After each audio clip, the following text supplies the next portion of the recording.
Hi guys, मेरे इस YouTube channel पर आप सभी का एक बार फिर से स्वागत है। आज हम सभी लोग एक्टिव पैसिव के इंपरेटिव सेंटेंसेस की प्रैक्टिस करने जा रहे हैं। इंपरेटिव सेंटेंस कई तरह के होते हैं।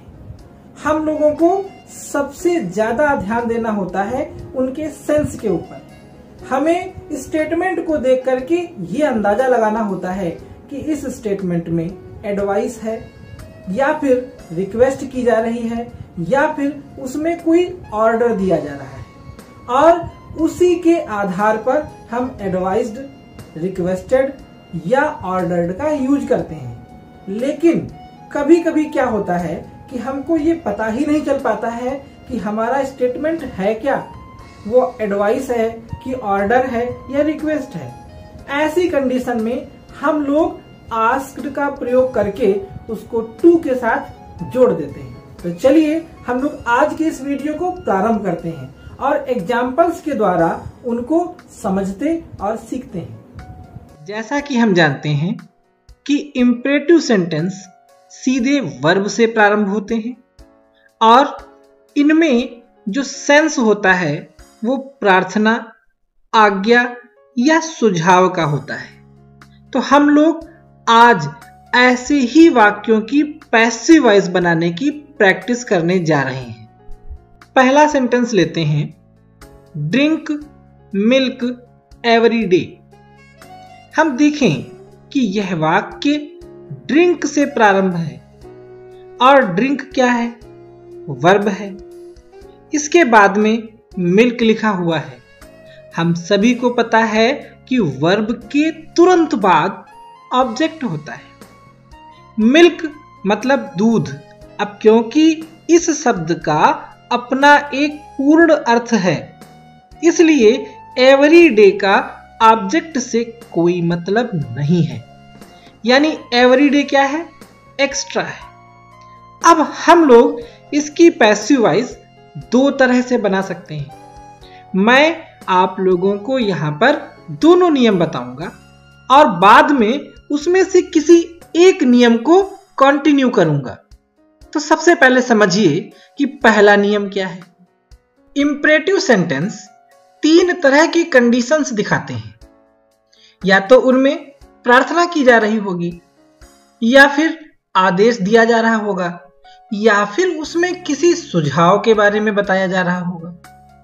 तो अब अगर हम अपने पहले नियम पर चलें तो हमें वाक्य के अर्थ से यह समझना होगा कि उसमें है क्या। क्या उसमें कोई प्रार्थना की जा रही है, या आदेश दिया जा रहा है, या कोई सुझाव दिया जा रहा है। अब यहां पे क्या है? ड्रिंक मिल्क एवरी डे, पियो दूध प्रतिदिन। अब कोई तुमसे कहे कि दूध प्रतिदिन पियो, अब ये कोई आदेश तो है नहीं, जाहिर सी बात है कि सुझाव है। तो हम लोग क्या करेंगे, यहां पर ये लिख देंगे कि you are advised, ADVISED advised, और साथ में टू कंजक्शन, और इसके बाद में हम पूरा वाक्य अपना जोड़ देंगे। कह देंगे DRINK drink, milk EVERY every day, और फुल स्टॉप। यानी जब हमारा वाक्य किसी सुझाव को दर्शाए तब हम लोग कर देंगे यू आर एडवाइज्ड टू, और बाद में अपने वाक्य को जोड़ देंगे, क्योंकि टू के बाद सीधे वर्ब आती है और हमारा ये वाक्य वर्ब से ही प्रारंभ होता है। अब मान लीजिए इस वाक्य में हमें यह दिया जाए कि कोई प्रार्थना कर रहा है, तो प्रार्थना दिखाने वाले वाक्यों के लिए हम कहेंगे यू आर रिक्वेस्टेड टू। और अगर हमारे सेंटेंस में कोई आदेश दिया गया है तो हम कहेंगे यू आर ऑर्डर्ड टू, और हम अपने बाकी वाक्य को उसके साथ में जोड़ देंगे। लेकिन आप लोग यह ध्यान रखिए कि इस वाक्य में एक सबसे बड़ी समस्या ये है कि हमें सबसे पहले अपने वाक्य के भाव को समझना होगा। उसमें अगर गलती होगी तो हम उसकी पैसिव वॉइस बनाने में भी गलती कर देंगे। इसलिए पहले भाव समझेंगे और उस भाव के अनुसार एडवाइज्ड या ऑर्डर्ड या रिक्वेस्टेड का प्रयोग करेंगे। परंतु हमारे दूसरे नियम में ऐसी कोई समस्या हमारे सामने नहीं आएगी। तो चलिए हम लोग वो भी समझ लेते हैं। हमारे दूसरे नियम के अनुसार हमें अपनी ओर से सिर्फ 2 शब्द बढ़ाने होंगे और हम बड़ी आसानी से इसका पैसिव वॉइस बना लेंगे, भले ही इसका भाव कुछ भी हो। तो चलिए हम लोग देखते हैं कि वे 2 शब्द हैं कौन से। सबसे पहला शब्द है लेट, यानी हम लेट को सबसे पहले लिखेंगे। अब ये तो पता ही है आप लोगों को कि पैसिव वॉइस में ऑब्जेक्ट को सब्जेक्ट के स्थान पे लाया जाता है। अब क्योंकि हमारे इस वाक्य में ऑब्जेक्ट है मिल्क, तो हम लेट के बाद में अपने ऑब्जेक्ट को लिखेंगे, यानी हम लिख देंगे मिल्क। अब इसके आगे हम अपनी ओर से दूसरा शब्द बढ़ाएंगे जो कि है बी, और फिर सीधी सी बात वर्ब आएगी, और वर्ब की पैसिव वॉइस में हमेशा थर्ड फॉर्म लिखी जाती है।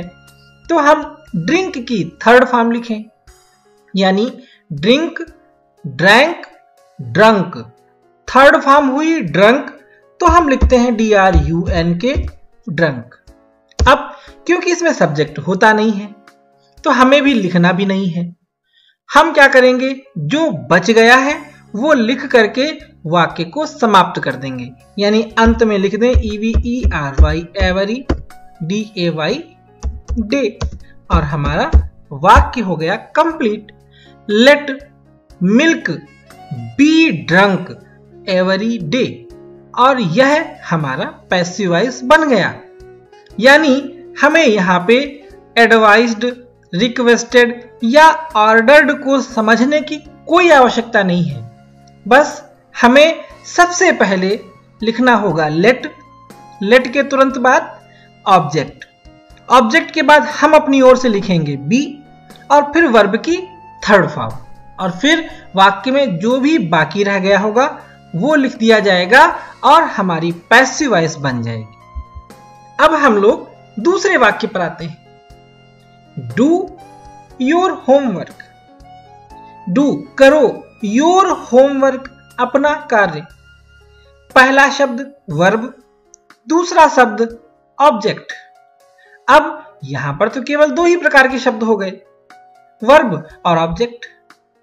अब अगर हम अपने पहले नियम के बारे में यहां पर सोचें तो हमें पता लगाना होगा कि इस वाक्य में सुझाव है या प्रार्थना की जा रही है या आदेश दिया जा रहा है। तो अब क्योंकि गृह कार्य करने की बात है, अब गृह कार्य करने के लिए आपसे कोई हाथ जोड़ करके प्रार्थना तो नहीं करेगा कि कृपया अपना गृह कार्य कर लीजिए। या तो ये सुझाव दिया गया होगा या फिर कोई बड़ा आपको आदेश दे रहा होगा कि अपना गृह कार्य करो। तो अगर हम पहले नियम को अपनाएं तो हमारे सामने इस तरह की समस्या आ सकती है। तो इसलिए हम लोग अब दूसरे नियम को ही लेकर के चलेंगे और बाकी के वाक्य लेट से ही बनाएंगे। हाँ, जहां पर प्लीज या काइंडली होगा वो स्पष्ट बताते हैं कि यहाँ पे प्रार्थना की जा रही है, तो हम लोग केवल वहां पर यू आर रिक्वेस्टेड टू का प्रयोग करेंगे। तो इस वाक्य को हम लेट से बना लें और बहुत ही सिंपल सा रूल है। हमें क्या करना है, लेट लिखना है, लेट लिखने के बाद में ऑब्जेक्ट लिखना है। ऑब्जेक्ट है योर होमवर्क, और फिर हमको क्या लिखना है, अपनी ओर से बी बढ़ा देना है और फिर वर्ब की थर्ड फॉर्म लगा देना है। डू की थर्ड फॉर्म होती है डन, हम लिख दें डन, फुल स्टॉप लगा दें, और ये हमारा पैसिव वॉइस बन गया, let your homework be done. 2 शब्द हमारे वाक्य में थे और 2 शब्द हमने बढ़ा दिए और कुल मिलाकर के एक आसान तरीके से हमने पैसिव वॉइस को बना लिया। Next sentence, don't pay him money. Don't लिखा हो या डू नॉट लिखा हो वो एक ही बात होती है। अब क्योंकि डू सहायक क्रिया होती है, नॉट नेगेटिव वर्ड होता है, फिर पे वर्ब है, हिम ऑब्जेक्ट है और मनी क्योंकि ऑब्जेक्ट के बाद में है तो वो एक्स्ट्रा है। अब यह इंपरेटिव सेंटेंस तो है परंतु इंपरेटिव नेगेटिव क्योंकि इसमें नॉट का प्रयोग हुआ है। अब हम इसको लेट से बनाना चाहते हैं तो समझिए हम लोग क्या करेंगे। हमारा नियम वही रहेगा, यानी हम सबसे पहले लिखेंगे लेट और लेट के बाद में क्योंकि ऑब्जेक्ट को लाते हैं, लेकिन लेट के साथ में कभी भी ऑब्जेक्ट का सब्जेक्ट रूप नहीं लिखा जाएगा। विशेष रूप से प्रोनाउन के बारे में बता रहा हूं, यानी अगर यहां पर हिम है तो हम लोग लेट के बाद हिम को ही लिखेंगे। अगर यहां पर मी है तो हम लोग लेट के बाद मी को ही लिखेंगे। अगर यहां पर अस है तो हम लोग लेट के बाद अस को ही लिखेंगे। तो यह बात आप लोग ध्यान से समझ लें। हमें क्या करना है, हिम को हिम के रूप में ही लिख देना है। अब हमारा सेंटेंस हुआ लेट हिम। अब क्योंकि हमें तीसरे स्टेप में अपनी ओर से शब्द बढ़ाना पड़ता है बी। अगर हमारा इंपरेटिव सेंटेंस नेगेटिव है तो हम लोग नॉट के साथ में बी बढ़ाएंगे, यानी नॉट बी। अब बारी आ गई वर्ब की। पे की थर्ड फॉर्म PAID, पेड। अब जो बच गया है यानी मनी, हम वो लिख देते हैं और फुल स्टॉप लगा देते हैं। हमारा पैसिव वॉइस बना let him not be paid money. Next sentence, please keep to the left. अब समझिएगा यहां पे प्लीज लिखा हुआ है। प्लीज मतलब होता है कृपया। काइंडली होता तो भी उसका यही अर्थ होगा, काइंडली, कृपया। अब इससे तो साफ पता चलता है कि यहां पे प्रार्थना की जा रही है। और इस वाक्य में हमारे सामने एक समस्या और है। कीप वर्ब है और फिर तुरंत आ गई प्रीपोजिशन टू द लेफ्ट, यानी टू द लेफ्ट वाला हिस्सा इस सेंटेंस का कॉम्प्लीमेंट है।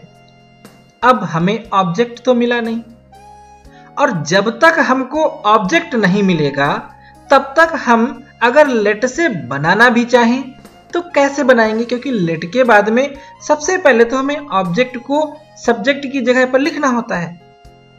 तो हम यह ध्यान दें कि प्लीज और काइंडली इन शब्दों को तो सीधे सीधे URREQUESTED रिक्वेस्टेड टू से ही बनाएंगे। और साथ में ही जिन वाक्यों में ऑब्जेक्ट नहीं होगा उनको भी इसी तरह से ही हम पैसिव वॉइस में बदलेंगे। तो ये बात भी आप लोग अब अपने मन में अच्छे से बिठा लें। और इसमें सिर्फ भाव का पता लगाना होता है और बनाना ये भी तरीका आसान है। तो हम लोग इसमें क्या करेंगे, यू आर रिक्वेस्टेड टू लिख दिया। अब क्योंकि ये प्लीज को देख करके लिखा है तो प्लीज को हटा दीजिए और उसके बाद की जो चीजें हैं इसके आगे लिख दीजिए।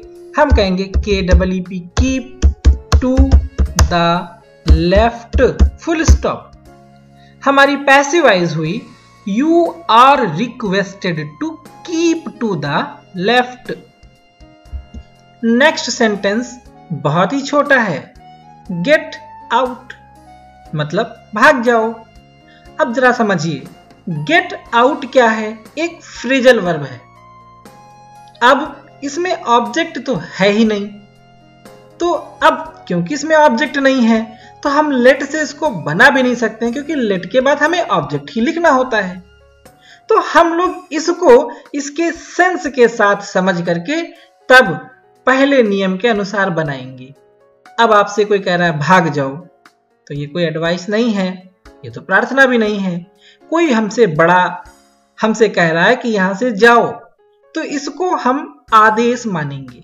और क्योंकि ये आदेश है तो हम इसमें कह देंगे कि you are ordered, ORDERED ordered to, और आगे हम जोड़ देंगे गेट आउट। और ये हमारा सेंटेंस पैसिव वॉइस बन गया कि you are ordered to get out. हमारा अगला वाक्य है tell him to leave the room at once. अब देखिए टेल क्या है, वर्ब है। अब जो सेंटेंस वर्ब से प्रारंभ होता है उसी को हम इंपरेटिव कहते हैं, और वर्ब के बाद में हिम लिखा हुआ है, यानी कि ये हमारा ऑब्जेक्ट है। टू हो गई प्रीपोजिशन, यानी टू के बाद जितना भी लिखा हुआ है वो हमारा कॉम्प्लीमेंट है और एक्स्ट्रा है। तो हमें किसी लंबे सेंटेंस को देख करके घबराने की आवश्यकता नहीं है। हम अपने बेसिक्स पर हमेशा कायम रहें, हमारे लिए हर सेंटेंस आसान होगा। अब क्योंकि इसमें वर्ब और ऑब्जेक्ट दोनों हैं, हम इसको लेट से बना सकते हैं। हम लोग लिख देते हैं लेट ऑब्जेक्ट, क्योंकि हिम है तो हम हिम ही लिखेंगे, और इसके बाद में हम लोग बी बढ़ा करके वर्ब की थर्ड फॉर्म कर देंगे जो कि होती है टोल्ड। अब लेट हिम बी टोल्ड, और आगे कॉम्प्लीमेंट पूरा लिख दीजिए, leave the room at once, और फुल स्टॉप। हमारा पैसिव वॉइस बन गया let him be told to leave the room at once. अगला वाक्य है open all the doors and the windows. वाक्य को समझें, ओपन खोलो ये वर्ब है, ऑल क्या all, the doors and the Windows यानी सभी दरवाजे और खिड़कियां। अब हमारा ऑब्जेक्ट हो गया इतना सा कि all the doors and the Windows. अब क्योंकि यहां पे वर्ब भी है, क्योंकि यहां पे ऑब्जेक्ट भी है, हम लोग इसको लेट से बना सकते हैं। तो बनाते हैं, लेट लिखा, लेट लिखने के बाद में ऑब्जेक्ट, जितना ऑब्जेक्ट है हम सब लिख देंगे, all the doors and the Windows.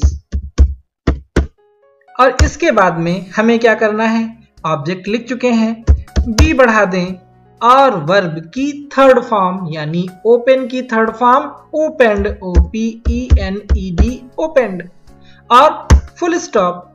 हमारा सेंटेंस कंप्लीट हुआ, हमारी पैसिव वॉइस हुई let all the doors and the Windows be opened. अगला वाक्य थोड़ा सा अलग प्रकार का है। यह इंपरेटिव नहीं है क्योंकि ये इट इज से प्रारंभ है, लेकिन कई बार बोर्ड परीक्षा में इस तरह का प्रश्न आ चुका है। तो हम लोग इंपरेटिव सेंटेंसेस के साथ साथ में आज इस वाक्य को भी समझेंगे। हमारा वाक्य है it is time to shut the shop. It is time ये समय है, टू शट माने बंद करने का, द शॉप दुकान को। यहां पर हम ये देखते हैं कि ये नॉर्मल टाइप के सेंटेंसेस से अलग है और इसकी पैसिव वॉइस भी अलग तरीके से बनेगी। तो चलिए हम लोग इसको भी समझ लेते हैं।